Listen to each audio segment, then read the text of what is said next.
Olá, eu sou a Rita Cachaço e criei o podcast Atravessar para partilhar contigo histórias de mudança de vida. Histórias de pessoas que optaram por atravessar em direção a uma vida mais verdadeira e mais alinhada com os seus dons. Todas as semanas partilho contigo uma nova história, uma nova aventura. Espero que te inspirem tanto como me inspiraram a mim.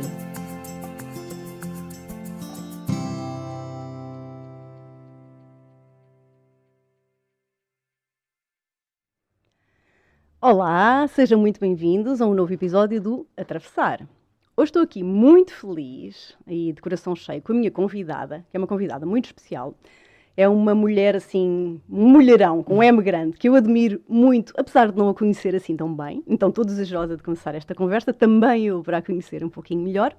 Ela vai-nos contar a sua história de vida, que é muito rica e muito inspiradora, mas também nos vai trazer uma mensagem muito importante para os dias de hoje. Uma mensagem de amor próprio, de tempo para nós, de autoestima.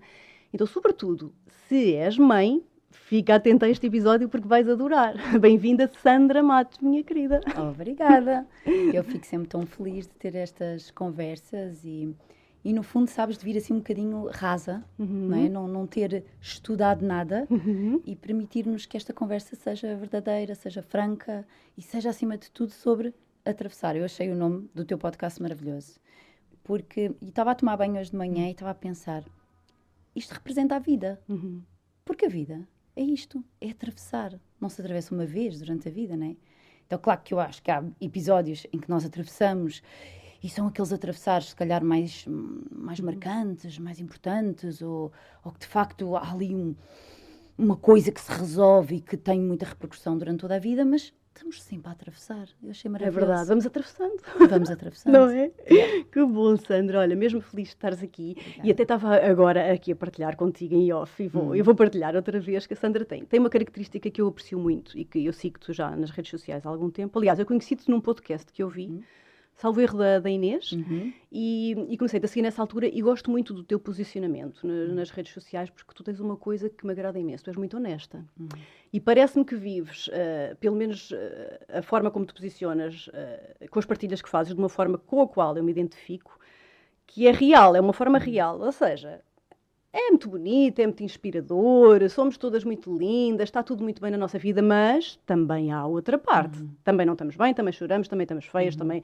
Não é? Então, essa tua realidade é muito engraçado, que se expressou, porque eu vi-te ao vivo e presencialmente hoje pela primeira vez, e o que eu te disse é verdade, é que tu és muito mais bonita ao vivo do que és nas redes sociais. Então, isso prova exatamente aquilo que eu tinha sentido de ti, que tu és uma pessoa verdadeira, é verdade? Confirmas? Olha, eu penso que é assim, eu escolho a verdade como meu barómetro interior. Claro que outro dia estava a estudar sobre a mentira, precisamente por causa do amor próprio. E se erradicássemos a mentira da sociedade, nós não conseguimos ter relações. Portanto, há uma certa parte da mentira que ela nos torna as relações possíveis e convenientes. Agora, até que ponto é que uma mentira é uma mentira?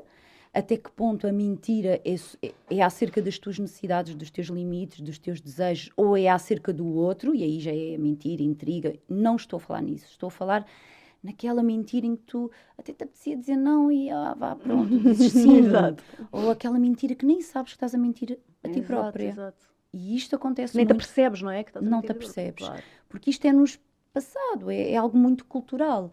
Então, esta verdade torna-se um barómetro para mim. E eu nem sempre consigo ser verdadeira com o meu sentir ou com a expressão do meu sentir para o outro, porque tenho medo de magoar, porque tenho medo que leve a mal, porque tenho medo de não agradar. Né? E são os meus medos. Mas quando vem o barómetro e diz, ok, para onde é que tu estás a pender? Não é? Para seres a subserviente desse medo ou realmente consegues ser verdadeira com amor? E o que eu tenho descoberto muito nas minhas vivências de escuridão é que conseguimos muitas vezes servir mais o amor com a verdade do que servimos. É mesmo. E atualmente nós estamos a viver um estado na humanidade em que muitas pessoas, muitos de nós estão a levar verdadeiros estalos, rasganços por dentro, precisamente por não trabalharem essa verdade durante muito tempo. Não é? Então, Repara, eu tenho 46. Com 46 anos eu fui acumulando dentro de mim coisas e não as trabalhei. E se hoje levo uma chapada, quer dizer, eu tenho que perceber que isto é um trabalho de 46 anos, Claro, não é? claro. Eu não cheguei a este estado, seja na luz, seja na escuridão, assim, por obra e passe de Trabalho mágica. contínuo, não é? De muito trabalho tempo. contínuo. Claro. Então, essa verdade para mim é um barómetro, seja na relação comigo própria, seja na relação com as minhas filhas, com o meu marido, com quem estou, trabalho contigo. Claro, me identifico muito com isso, não é? Tens caminhado em direção à tua Sim, verdade. E sim. como é que começou? E a tua caminhada? Conta-nos lá, a tua caminhada assim profissional. Tu és de marketing, não é? Como Sim, partilhaste na isso. verdade, o meu corpo sempre foi dança. O teu corpo é dança, é O verdade. meu corpo sempre foi dança, porque fui ginasta acrobata durante muitos anos na minha infância, federada e campeonatos para aqui e para ali, assim. Só que era um trabalho de corpo que não me servia, não é? Porque a disciplina, eram muitas horas de treino, era beliscões e abusos que de certa forma sofri aí num clube muito conhecido, mas não interessa agora, mas que efetivamente tu enquanto criança pensas que tens que viver aquilo para ser aquilo que os outros acham que tu tens potencial para ser, que era uma campeã não sei do quê. Então, desde nova que eu me lembro de que o corpo pedia-me uma coisa, mas depois eu tinha que ser outra, lá está, para me mentir a mim própria e poder agradar os meus pais. E nós queremos sempre que os nossos pais estejam felizes, não é? Corresponder a Corresponder. Só que há uma grande confusão, porque isso não é amor. Isso é só dependência. Isso é só afetividade que não está clara, que não... Enfim, um grande imbróglio. Então, isto serviu-me de alguma forma, para construir a minha estrutura física, a minha força, até que eu comecei a mentir aos meus pais, a dizer que sim, que eu fazia a aula toda, eu chegava a passar 45 minutos fechada na casa de banho. Até que fizeram queixa de mim, não é? Claro. Aos meus pais, aos meus avós até que iam comigo. E de facto, pronto, fui castigada no clube, fui castigada em casa, enfim, muito castigo para punir, e eu só queria ser eu. Né? Só que eu não sabia. Claro, então, porque alguma coisa em ti estava evidentemente a dizer que aquilo já não era para ti. Já não. Aquela disciplina, os beliscões, quando não corria bem, portanto eu vinha com as pernas marcadas, dos beliscões, mais beliscões, menos beliscões, era dependente da minha prestação. E isso foi marcando de alguma forma. Até que eu disse, não, quero mesmo desistir. Depois vem aquela carga emocional, tanto que investimos em ti, né? O tal falso amor, às vezes falo muito nisto. Bolas, nós pensamos que amamos e na verdade é só manipulação, não é amor. Então o que é amor? Tem que se começar a descascar o que é amor. E eu lidei muito com isto desde muito pequena, desde muito nova. E quando eu comecei a tomar mais conta de mim, digamos assim, das minhas escolhas, a primeira coisa que eu fiz foi me inscrever no funk. Funk, na altura, era muito o funk. Na dança, no funk. Então comecei novamente a dançar, a aproximar-me da dança, do que o meu corpo me pedia. Mais livre. Uma dança mais livre. Enfim, foi uma fase boa nesse sentido. E comecei a dançar. Depois integrei o elenco da Expo 98. Não sei se te lembras. De uns animais, de uns dançarinos que andavam na Expo 98. Que faziam aquelas performances. Muito giro. Isso, eu tive nesse elenco. Foi assim uma experiência maravilhosa. Era tipo uns monstros, não era assim super criativos. Exatamente. Tinha um nome. Eu fazia parte do elenco dos Olharapos. Olharapos, é isso mesmo. Eu era uma olharapa, Lindo. com muito gosto. E foi uma experiência muito forte, que me marcou muito. Mas mais uma vez, quando foi a altura de decidir, quando tens o teu pai, que tu amas tanto, a dizer-te, filha, dança, ninguém vive de dança. Isso não é emprego de gente, não é? Sim. Isto há muitos anos atrás, não é? Agora as coisas estão mais abertas, estão mais visíveis. Estão um pouquinho. Mas, enfim, tu podes ser qualquer coisa. Mas não, eu fiquei constrangida. Então, ok, vou seguir marketing. Pronto. E daí a minha ligação ao marketing. Eu conheço tão bem essa história. Nós somos assim da mesma geração, mais ou menos, e de facto é muito comum. E todos os convidados que têm vindo aqui, que pertencem assim, acho que é uma coisa transgeracional, mas aqui da nossa é mesmo muito comum. E então foste para o marketing, eu também, muito para tentares encontrar algo que até gostavas, mas que nem sabias bem. Um emprego de gente. Um emprego de gente, Estás a entender? Sim, um emprego de gente. Sim. Só que isso tem muito que se lhe diga, e realmente, pronto, fui. E ainda bem que fui, porque eu segui a área de marketing, depois entrei no Homes Place, na altura, como comercial, não é? Quando o Homes Place abriu em Portugal. E ainda bem que fui, porque foi lá que voltei a reencontrar o grande amor da minha vida, que foi o Mário. Ai, Portanto, a sim. gente conheceu-se lá. Ai, que engraçado, Mário, que é o teu marido, Sim, hoje em que é o dia, meu e marido, para quem não das conhece, minhas também filhas. trabalha contigo, não é? Sim. Também trabalha nestas áreas, não é? Sim, estamos juntos há mais de 20 anos, não é? Portanto, foi muito bom por isso eu tinha que ir para ali, eu tinha que fazer aquele caminho e hoje eu consigo olhar para trás e dizer, ok, agradeço aos meus pais, não é? Também, porque de certa forma, inconscientemente me direcionaram para ali. Tem tudo uma razão de ser. Claro, em não é? último caso está tudo perfeito, porque tudo tem uma ordem, não é? Tudo Que às tem vezes uma podemos ordem. não entendê-la, mas uns anos depois olhamos para trás e isto encaixa, não Isto é? encaixa, exatamente. Às vezes queremos é atender na hora, mas ainda não estamos preparados para isso, não é? Claro. Então pronto, depois fiz carreira, digamos assim, no Homes Place, onde se ganhava muito dinheiro, ok? Portanto, eu entrei naquela fase de abundância em que toda a gente queria entrar no fitness da nova era, porque aquilo era tudo XPTO, né? Deixou de haver aquela coisa do ginásiozinho, Do bairro, dos o ginásio pesos, do bairro, pois, sim. para os health clubs. Exato. Pronto, então aquilo foi um boom. Eu lembro-me de inscrever às 20 pessoas de cada vez, Uau. que era assim, tipo, Uau. Eu, como comercial, como deves calcular, ganhava muito dinheiro.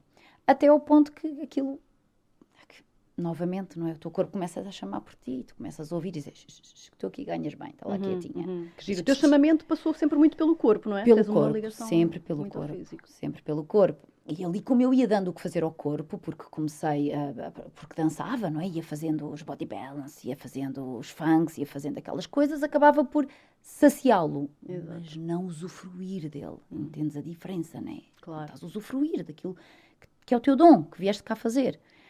E entretanto, comecei a ter aulas com o Tariq. Sim, que para quem não nos conhece, é um professor de yoga já bastante conhecido em Portugal e bastante antigo, que dá aulas do método que é o Ashtanga Yoga já há muitos anos. E comecei a estudar aquilo e comecei a praticar todos os dias às 6 da manhã e comecei a ir para tudo o que era retiro e mais alguma coisa e a ter aulas fora da parte do Health Club, porque sabes que o Health Club tem uma linha, não é? Portanto, eu queria crescer mais. Depois, entretanto, fiquei muito amiga da Isa também, que na altura era querida amiga. a companheira do Tariq também.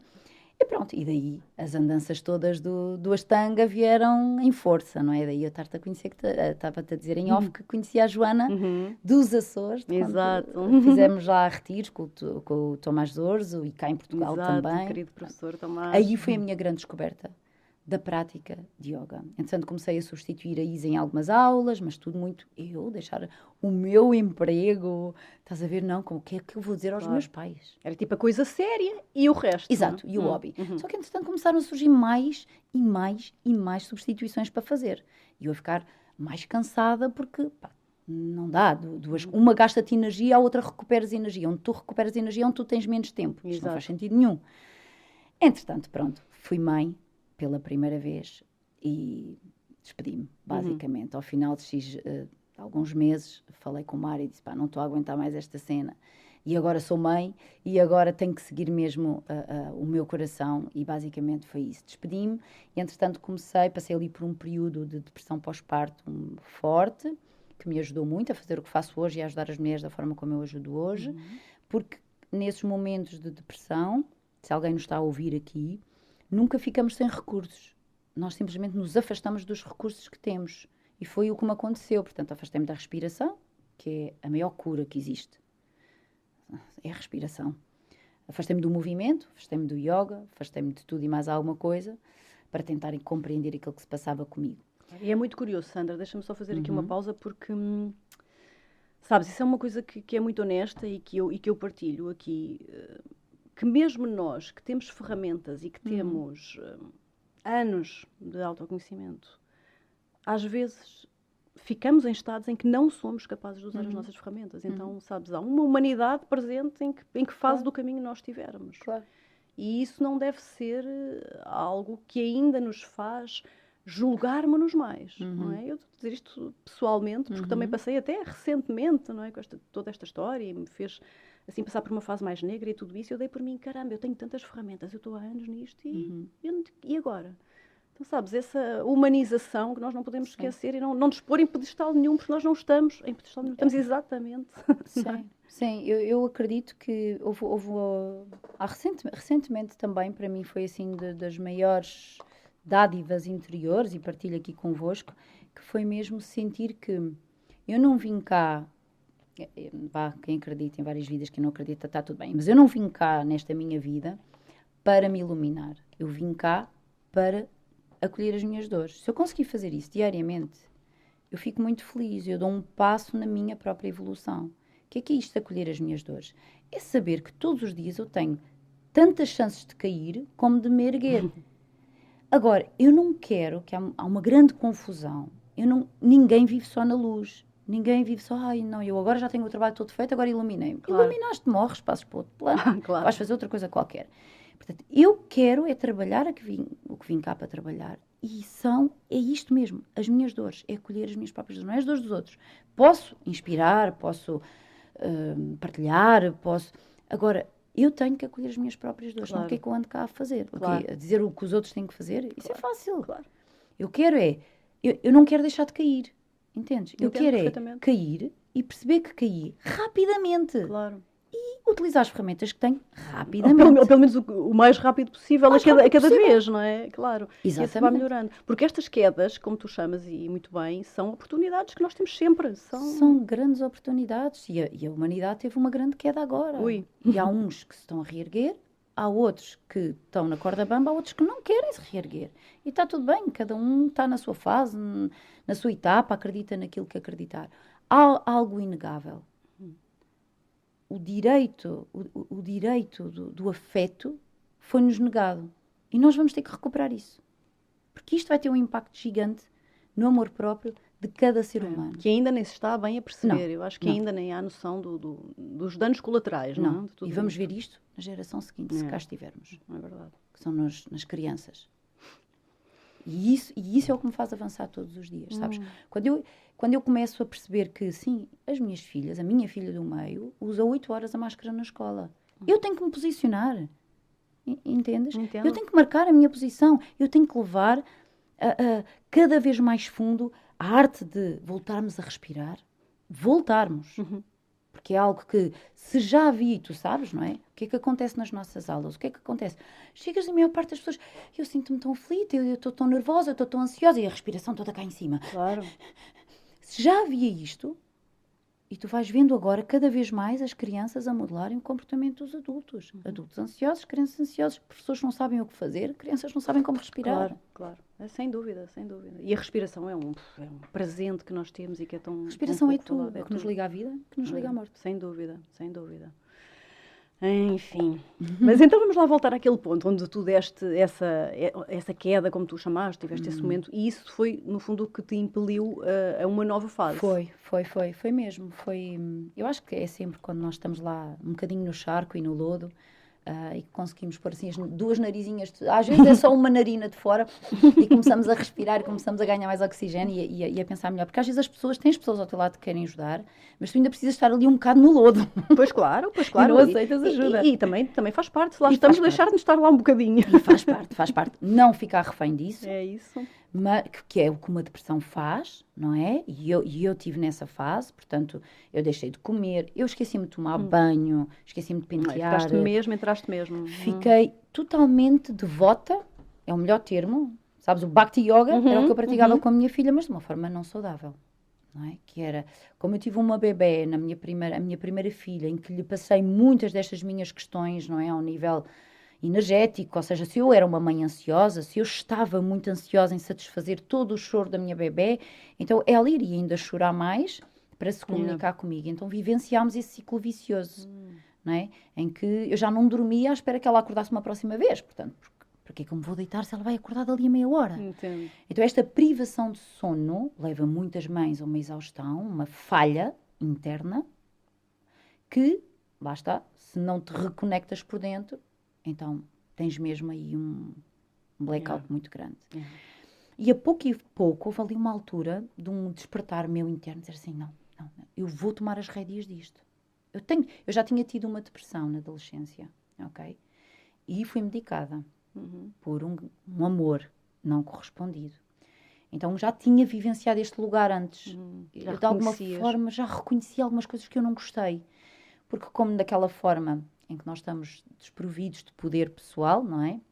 em que alguém, que neste caso foi a minha mãe, na sua melhor sabedoria, me levou a um médico convencional que me entupiu de comprimidos. Eu tomava um comprimido que, onde eu estivesse, caía para o lado, para apagar, literalmente, mas não resolve. Pois claro que não. E eu lembro-me, e o que me fez agarrar as rédeas desta vez que estava com a minha bebé, foi eu me lembrar daquela vez em que eu disse, não, eu não quero mais tomar medicamento nenhum e eu vou resolver isto.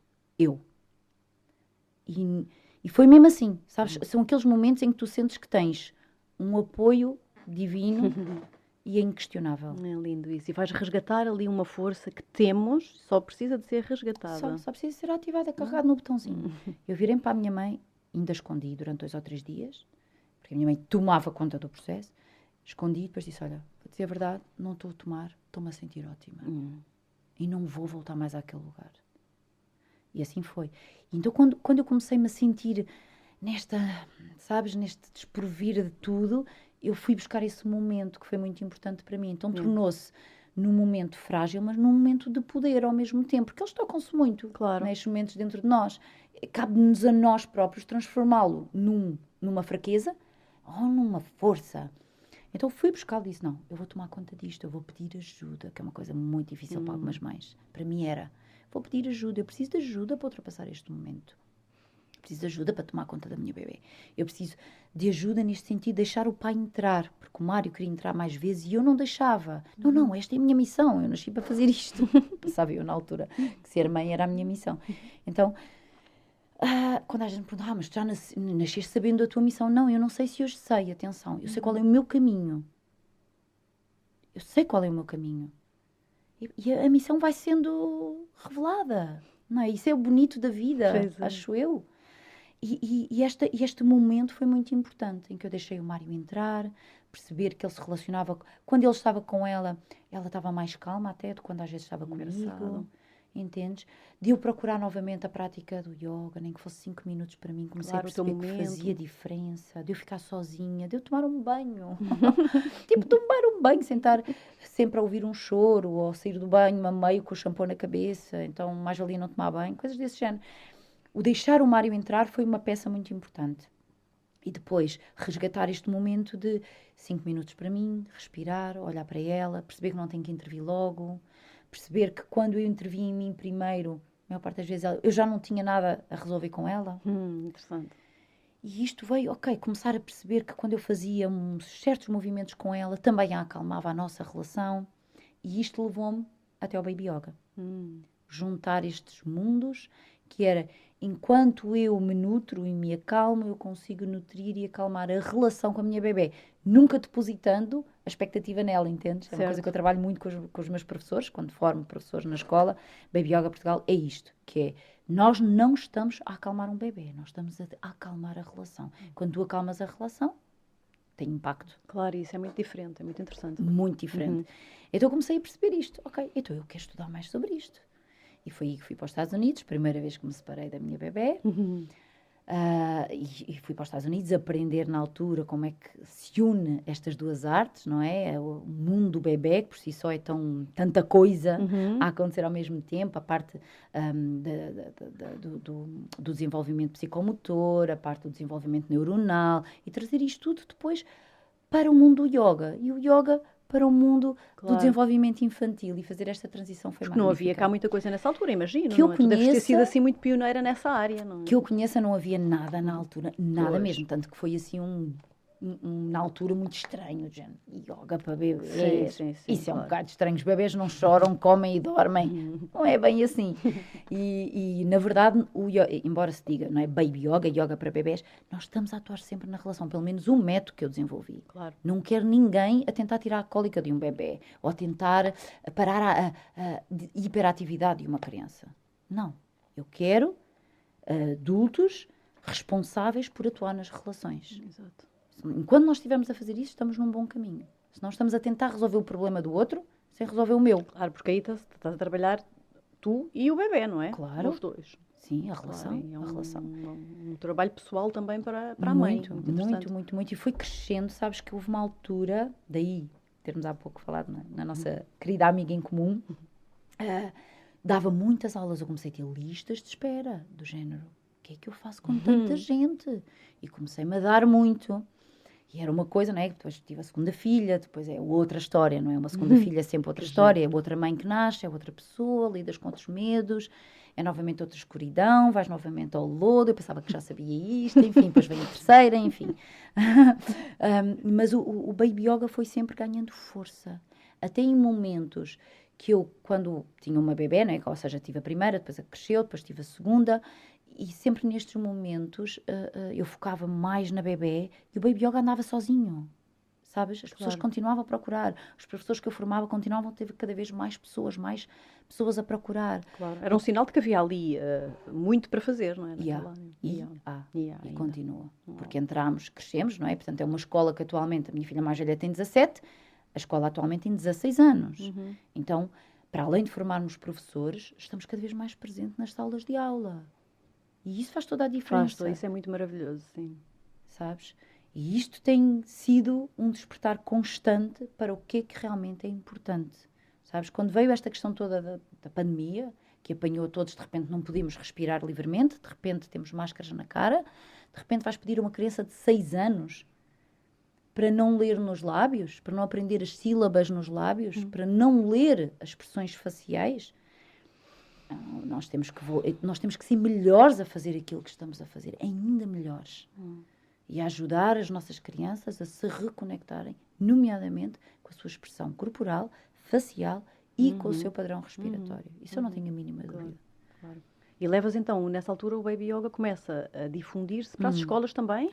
Para as escolas, quer dizer, na altura, como era o Baby Yoga, era só até aos 3 anos, eu comecei muito a fazer também a parte de solidariedade social, a parte do Instituto da Criança, tentar levar como isto atua muito na relação, como é uma prática que atua muito na relação, o saber, por exemplo, imagina, um movimento muito simples, o bebê está deitado no chão, nós não temos que atuar no bebê, mas ao colocares as tuas mãos sobre o peitinho do bebê, fechares os olhos e sentires o calor que o bebê emana, a respiração, o batimento cardíaco, tudo isto te traz informação acerca daquele bebê, do teu bebê ou do bebê, enfim, eu trabalhei como é que se chama? Agora esqueci-me do nome. Pronto, numa instituição em que eram as terapeutas que trabalhavam com os bebés porque foram abandonados pelas mães. Portanto, são bebés que precisam desesperadamente criar relações saudáveis com os seus corpos, em primeiro lugar, reconhecer que tem um limite, reconhecer qual é o limite do seu corpo, as potencialidades do seu corpo, não é?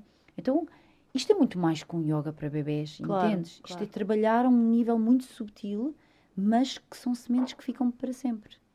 Para sempre. Claro. E deve ser lindo veres agora isso tão expandido, é lindo. Tanta gente formada e tanta gente a trabalhar assim. É lindo até porque como no método que entretanto desenvolvi, e faço questão de dizer que é o método da Escola Baby Yoga Portugal, porque normalmente nasce tudo a seguir, não é? E também nasce muita confusão às vezes. E aqui eu digo sempre, quando estou em ambiente de formação, sempre, o que importa aqui é trabalharmos desta relação saudável. És tu que começas o trabalho em ti. Se tu não trabalhas, uma vez um professor que me dizia assim, uma professora, Sandra, acho que esta formação é muito fixe, mas tem muito pouco, o módulo de meditação é muito curto. Ok, então mas o que é que tu querias mesmo? Queria mais meditações para fazer com os miúdos, mais meditação. Ok, diz-me uma coisa, tu meditas diariamente? Não, pronto, mas isso depois eu vou começar também mais a meditar, é mais mesmo para aplicar nas aulas. É muito engraçado isso, é uma partilha muito interessante. E eu digo, ok, então vamos fazer o seguinte. Primeiro tens que fazer por ti e depois vais ver que o caminho é muito mais tranquilo. Não precisas sequer de tantas ferramentas lógicas, porque tu tens esse trabalho e esse caminho dentro de ti. Isto começa contigo, não é? Começa contigo. Só pode. Como é que eu posso dizer a uma criança para meditar, partindo do princípio que ela não sabe? Que é só parvo. Não é? Um bebê, uma criança...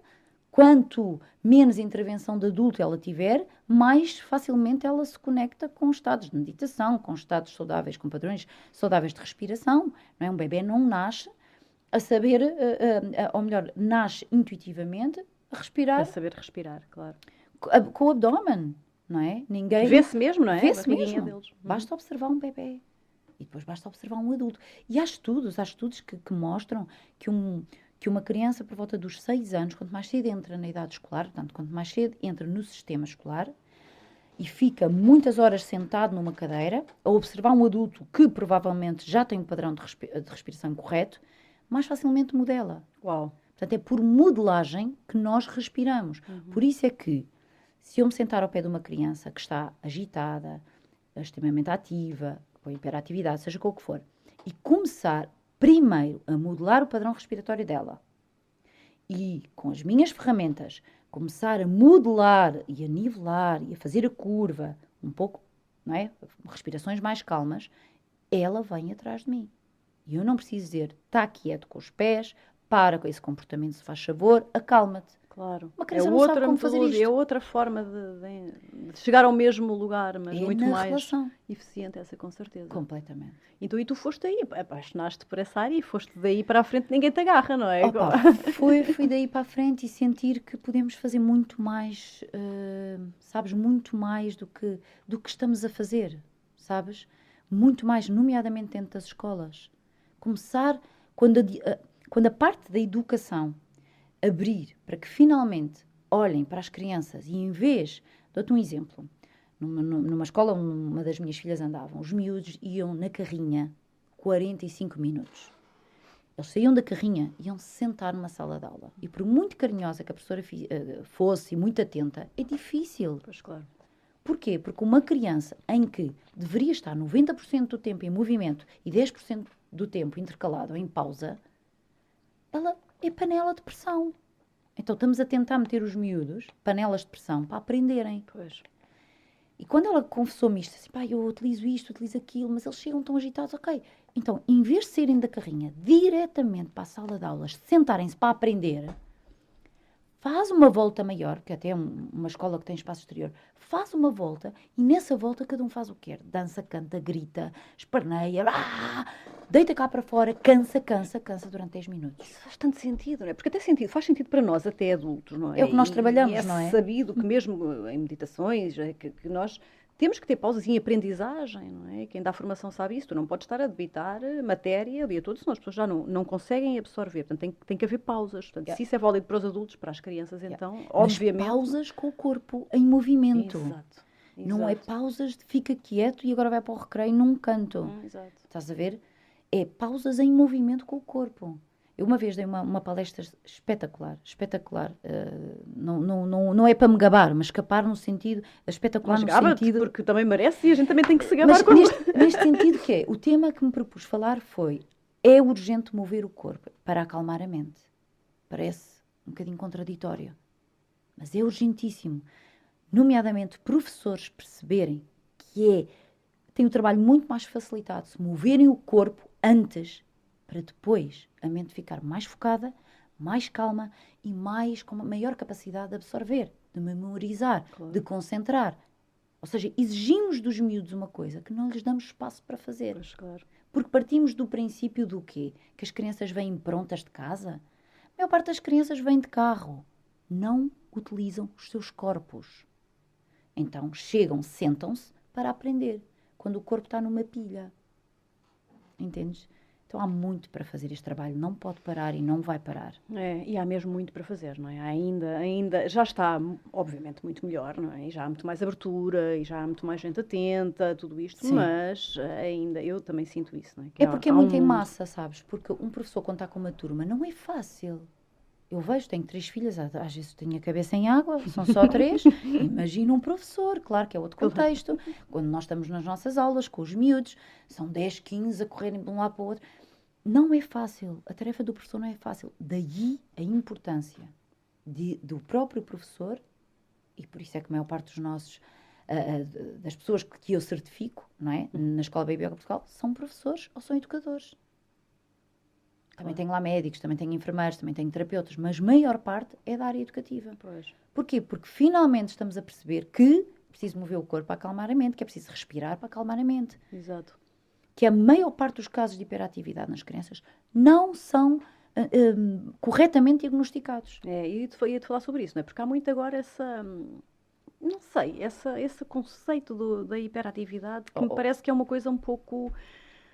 É um que está em roda livre, não é? Que está em roda sim, livre, não é? Sim. Assim, não sei. Acredito que hajam mais médicos agora também com outro olhar e que muitas pessoas vêm ter connosco recomendados pelos pediatras, o que é muito bom. Isso é ótimo. Muito ótimo, bom. Ótimo. Portanto, foi o pediatra, mas às vezes os pais nem sabem mesmo, mas como é que isto pode ajudar? Ele é tão ativo, ele nunca vai ficar quieto numa aula de yoga. Porque ainda se tem a ideia que uma aula de yoga especialmente para crianças, é tipo, sentas e estás a fazer o homem durante uma hora. Isso até eu ouço, e tu sabes com certeza, não é? Tanta gente que chega Exatamente. às aulas e aos cursos e diz, isto não é para mim porque é para estar parado aqui toda Exatamente. uma hora inteira. É tão interessante desmistificar isso. Eu lembro-me de uma vez, fui dar uma aula a um colégio, era uma aula aberta, ou seja, era uma aula em que eu ia dar a conhecer a prática, a dupla yoga, neste caso, e que toda a escola estava convidada. Portanto, eu tive, nessa altura, mais de 90 alunos seguidos. Ok? Vinha uma turma, depois vinha outra, depois vinha outra. E quase todas as turmas, era do primeiro ciclo, me diziam isto, isto é um bocado seca, não é? Ó professora, que depois é esta coisa que faço questão de me chamarem pelo nome. Ó professora, isto é um bocado seca. Pois é que isto é, sempre sentadinho. Podemos ir para o recreio. Não é? Aquela privação de o único tempo que eu tenho para libertar o corpo que é no recreio, agora venho para uma aula de yoga aqui. Seca. E foi muito bom porque desconstruímos, primeiro perguntar-lhes o que é para ti o yoga, o que é que tu sabes acerca do yoga? São miúdos com 9 anos, já conseguem chegar a este ponto de conversa.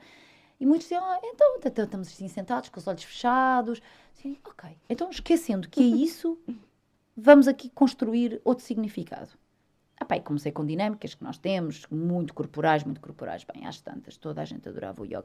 Mas isto aconteceu exatamente igual, não há grande diferença entre crianças e adultos, quando eu fui dar um módulo de Baby Yoga na pós-graduação do Luís Cerca, em fitness, ok? Só com bodybuilders, ok? Que não eram pais, literalmente não tinham crianças à volta, e eu caí ali de paraquedas assim, o que é que eu faço com esta gente que está pouquíssimo interessada na área da criança? E tinham tido uma péssima experiência com uma professora de yoga que lá foi, que eles acharam também uma seca. Eu disse, esta gente... Que desafio! Foi um desafio, porque comecei a fazer... Mas, assim, o coaching também me dá muita estaleca, não é? Comecei a fazer perguntas. Porque eu não estou lá para debitar matéria, estou lá para servir as pessoas. Então, se eu estou aqui para servir, e existe um módulo dentro de uma pós-graduação que se chama, de onde tudo começa, Baby Yoga, então vamos cá falar acerca da anatomia, vamos falar à parte de fisiologia, estou super à vontade, falem comigo sobre isso. O que é que vos faz mover o corpo da forma como vocês movem? O que é importante para vocês? É a agilidade, é a força, é o quê? Ok, não, agora aqui direto não, são rabos e mamas. Não é só isso. Então, temos que ir mais longe do que isso, meninos. Bora lá. Um bocadinho mais longe, bora lá. Temos que ir um bocadinho mais longe. Embora tivemos ali a desconstruir, entretanto, começámos a brincar, porque brincar faz parte do desenvolvimento humano. Não são só as crianças que brincam. Com certeza. Começámos a brincar e, entretanto, eu disse, olha, esqueçam Baby Yoga, não vamos fazer nada de Baby Yoga. Vamos brincar, vamos aqui ativar o corpo de outra forma. Vamos ganhar mais força. Força nós queremos. De coelhos ali a campinha. Ok. Começámos a fazer, a dada altura fazemos um módulo de acro yoga. Ok, quem é que não gosta de acro yoga? Yoga acrobático. Bem, olha, só te digo, estavam excitadíssimos.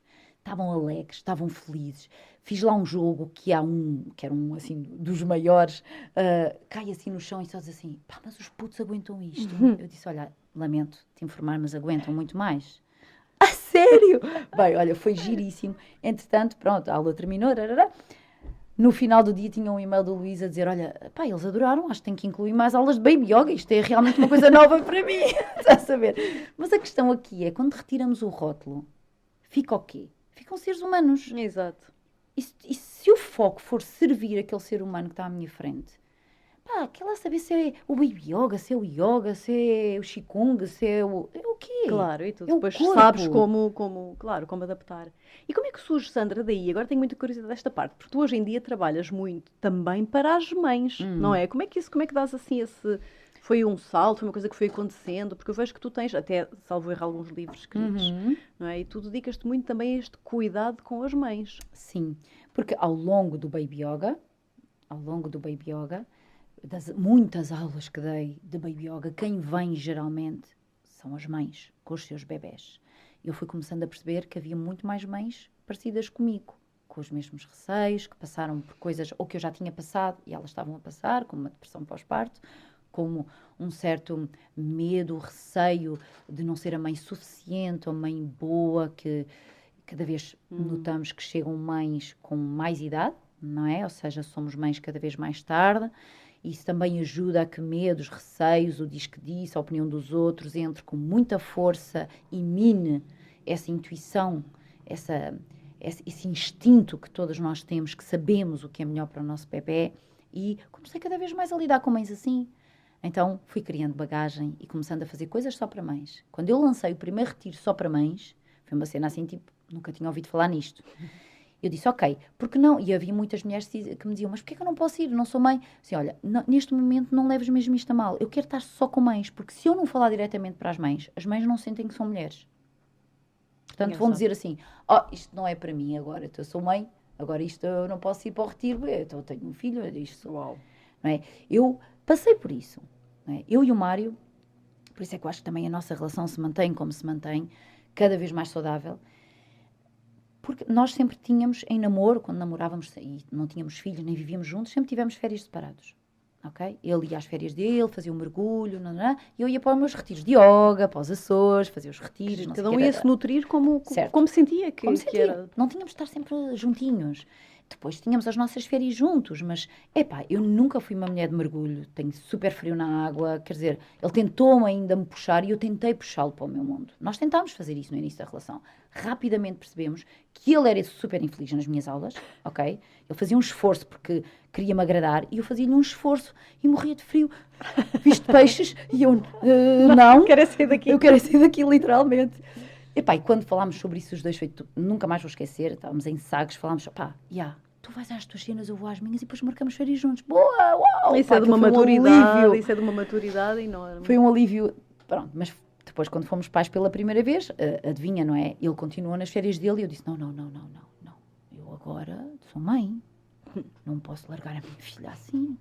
E tive nisto muito tempo, demasiado tempo. Eu quando fui aos Estados Unidos, a minha bebé já tinha 1 ano e meio, quando fui fazer aquela formação, e eu chorei todos os dias. Fui, mas, sabes, doeu-me muito. E depois disso prometi a mim mesma que durante muito tempo não ia fazê-lo. Só que isto começa... E fiz isso. Eu cumpri essa minha promessa. Queria ir à Índia, queria ir a Bali. Eram sonhos que eu tinha antes de ter filhos. E depois de ter filhos fui deixando. Até que, portanto, já tinha a minha 3ª filha. Inscrevi-me num retiro para ir para a Índia. A minha filha mais nova, portanto, tinha 1 anito. E, 4 dias de ir, eu não fui buscar o meu visto. Do género, última desculpa. Se eu não for buscar o visto, não posso viajar. Eu agora estou-me a rir isto, mas não teve graça nenhuma. Mas não foste mesmo? Não, fui. Foste. Fui porque o Mário virou-se para mim e disse assim, olha, tu fazes o que tu quiseres, mas eu acredito, vais-te sentir tão mal. Tens a viagem paga, tens tudo assegurado. Tens o retiro pago, só te falta o visto. E eu caí em mim e fui. Mas que bênção teres ao teu lado assim alguém que, não é, que te faça crescer, que te ajude a crescer. Só nos elevamos assim, acredito, porque tentares pôr a cabeça de fora sempre num ambiente onde isso é muito difícil, é muito desgastante. É muito desgastante. É mesmo. E pronto, e as teias familiares trazem-nos muitas questões para resolver. Claro. Não é? Dava aqui 10 podcasts, sabes? Só isso, fui. Mas pronto, fui à Índia, estive lá 15 dias, foi a minha primeira grande separação e eu lembro-me de estar sentada com as minhas 3 filhas. Eu conto isto no livro, o livro que eu escrevi, que é o Escuta a Tua Voz, um livro muito direcionado a mães. E eu lembro-me de reunir as minhas 3 filhas, eu tive necessidade de fazer isto e dizer, filhotas, a justificar-me. Eu tinha um sonho. E o meu sonho era ir à Índia e não sei o que fazer isto. E a pequenita estava-se a borrifar, não ligava nenhuma. Mas a mais velha a olhar-me e dizer assim, vocês me disseram que os sonhos eram para cumprir. Tão giro. E ela disse, eu tenho esta idade, já realizei quantos sonhos? Uau. Tipo, a pôr-me no meu devido lugar. Uau. Estás a ver? E porque ela, o sonho desde pequenina, ela queria voar. E desde que encontrou as artes circenses, que elas fazem artes circenses, elas montam aqueles panos, houve uma vez que era bem pequenina e disse, mas já descobri, eu consigo voar aqui. Eu realizei um sonho meu. E ela trouxe essa história para o pé de mim. Eu disse, realmente, Sandra, grandes histórias que a gente conta a nós próprios. Os professores vêm, não é, de tantos sítios diferentes. Tantos sítios. E eu aí fiquei sem desculpas para dar a mim própria. Porque as minhas desculpas eram as minhas filhas, meu Deus. Claro. Estás a ver? Claro. Que raio de mãe é que eu sou? E ainda há mães que me dizem isso. Quando eu digo assim, olha, vou para Bali, vou estar lá 15 dias, ou vou dar um retiro, ou vou fazer um retiro. É sempre nesta onda, ou dou ou recebo. E quem me dera, que sortuda. Eu digo, não é sortuda, minha querida, isto é trabalho. Isto é trabalho sério e duro. Claro. Mas faz-se. Claro. Não cai do céu. E eu acho que esse trabalho que tu fazes é lindo. Eu não sou mãe, mas eu acho lindo. Eu sigo-te nas redes sociais e tu realmente acho que deves ajudar imensa gente com os teus livros e com as tuas partilhas diárias. porque são fases difíceis e nós estamos muito condicionadas. Sim. Como mulheres, não é? Com certeza que sabes isso. Como mulheres e como mães, imagino que sim. Então tu acho que tens aí, abriste aí também um caminho Sabes, muito mesmo lindo. que tu não sejas mãe, tu és filha. Portanto, tu tens Claro. essa energia da maternidade de qualquer das formas dentro de ti, porque há sempre essas relações. Nós estamos sempre a curar a relação ou com os nossos filhos ou com os nossos pais ou ambos, não é? Portanto, eu comecei, no fundo, a afunilar o meu trabalho porque eu sentia, a dada altura, a necessidade de falar só para mães, porque senão elas não ouviam. Foi aquilo que eu te disse, elas não Exato. ouviam. E fazer um retiro para mães é fazer um retiro... É o público mais difícil com quem tu podes falar. E eu falo por experiência própria. Porque se falassem para mim, naquela altura que eu te falei, eu tinha 2 barras, eu não me ouvia, não me sentia sequer suficiente para ir a um retiro e deixar a minha Claro. filha, quanto mais esta está Por teres louca. passado por isso, sabes como chegar E como a quem está naquele momento. como é importante. E como faz diferença. Porque o maior exemplo que eu posso dar às minhas filhas é me amar.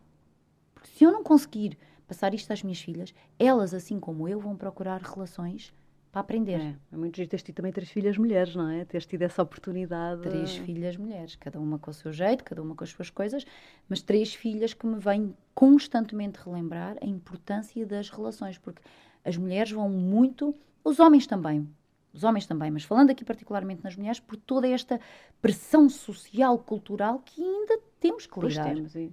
Temos muito que desbravar ainda. Não é? Mais do que igualdade, eu não luto por igualdade, é por equidade. Com certeza.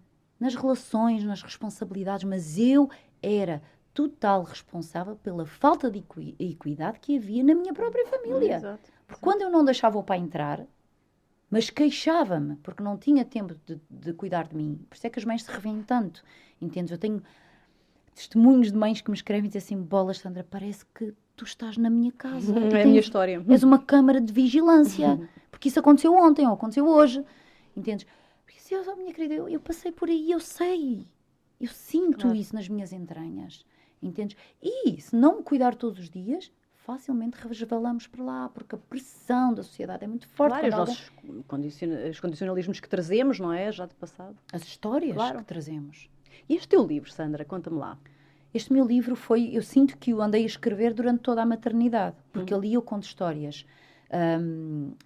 É um livro muito leve, não é um livro onde eu traga psicologia para dentro do livro. Não, eu vou trazendo através de histórias, sempre através de episódios reais, às vezes duros, às vezes que não são falados.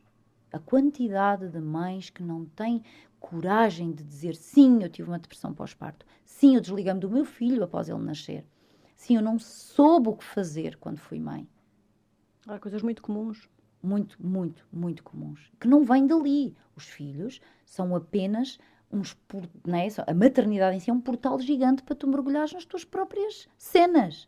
Que vieste cá para trabalhar. Eles só te abrem espaço.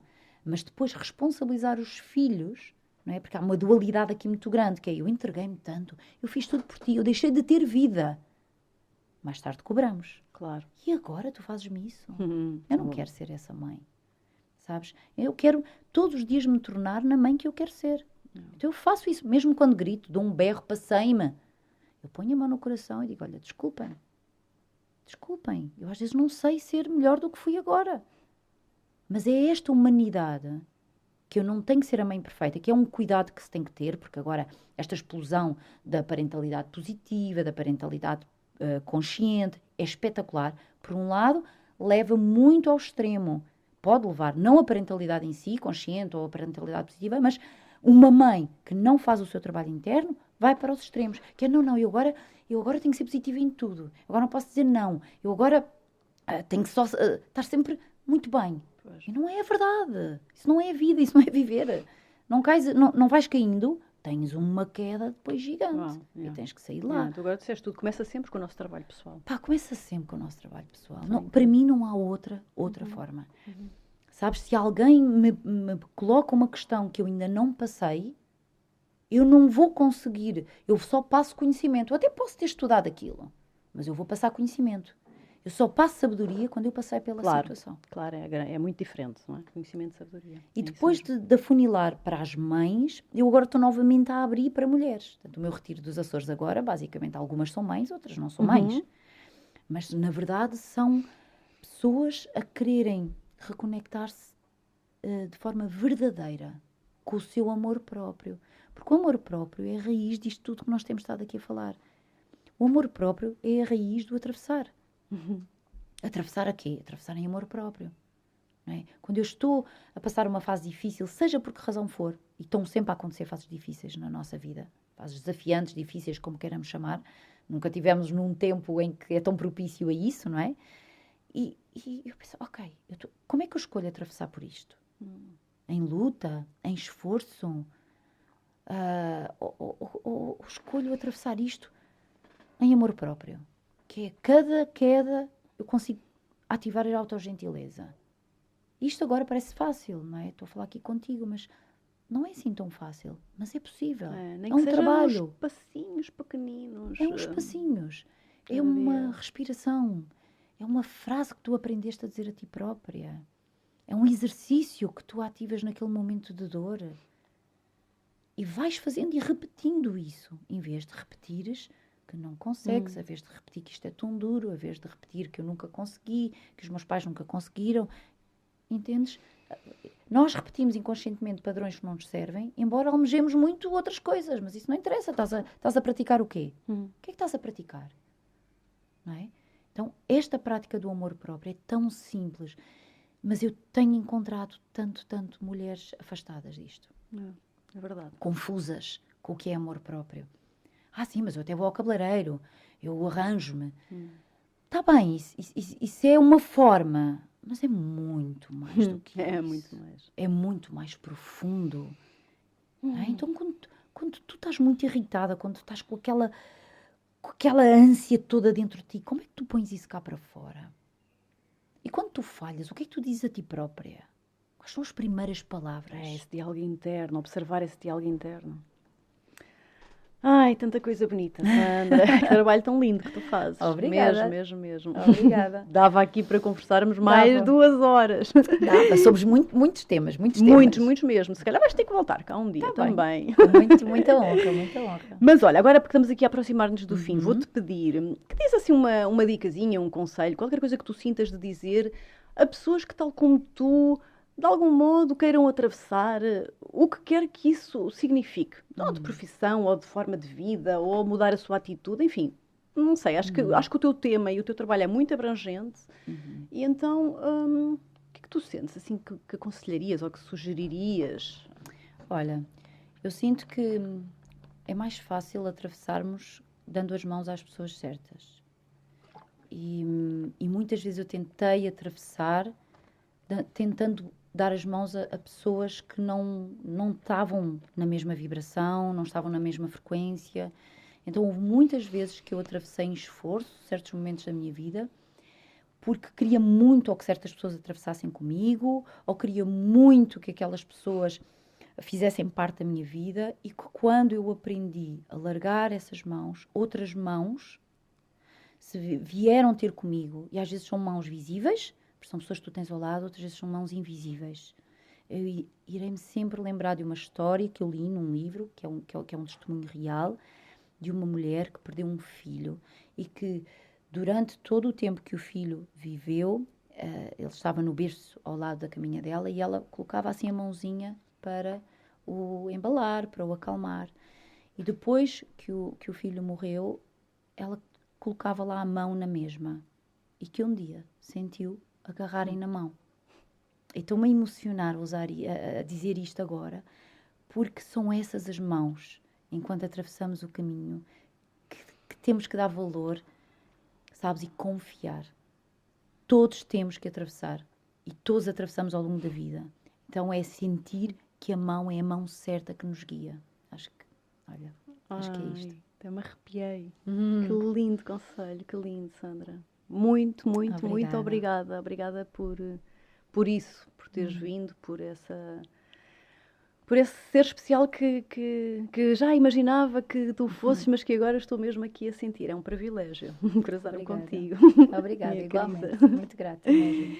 E olha, vou-te pedir então que digas, tenho a certeza que muita gente que ouviu este episódio vai estar cheia de vontade de ler os teus livros, de te conhecer, de saber o que é que tu fazes. Então, como é que as pessoas te podem encontrar e contactar? Sim. Então, o meu livro chama-se Escuta a Tua Voz, precisamente por este tema tão importante das mães voltarem a escutar a sua voz interior, a sua voz interna, que lhes diz, faz isto, faz aquilo. E geralmente essa voz vem de um lugar muito confiável, muito mais confiável do que opiniões externas. Então, Escuta a Tua Voz é um livro que está à venda em qualquer livraria, na UC, na própria editora, que é a Alma dos Livros, portanto, facilmente. E sim, tem ajudado muitas gerações, ou seja, mães que compram para as filhas que também são mães, filhas que compram para as suas mães. Tão bonito. E pais homens, tenho relatos de homens, relatos incríveis a dizer que compraram, leram, porque se eles eliminarem a palavra mãe e colocarem pai, é exatamente igual. Que lindo. E isto abriu-me aqui outro campo. Pois, imagino. Mesmo. E que depois ofereceram até um testemunho que me chegou de um pai que estava separado e que leu, absorveu o que tinha para absorver, colocou uma dedicatória e ofereceu à ex-mulher. Ai, que maravilha. Portanto, sabes, então é muito mais que um livro. Quando eu recebi o primeiro livro da editora, eu e o Mário, e fizemos um live em direto. Eu já não me lembro se este live foi em direto. Não, o live em direto não foi com esta cerimónia. Nós fizemos uma cerimónia, só eu, as minhas filhas e os meus cães. Fizemos uma fogueira e queimámos o primeiro livro. Para que, eternamente, a mensagem, mesmo pessoas que não o possam comprar, que não tenham como comprar, possam receber aqui de outra forma esta informação. Que maravilha. Então, que maravilha. Podem coisa linda. comprá-lo, é muito bonito mesmo. E depois podem seguir o meu Instagram, que é Rugas de Mãe. Rugas de Mãe. É tão bonito. Só o nome. Basta colocarem É Rugas lindo. de Mãe.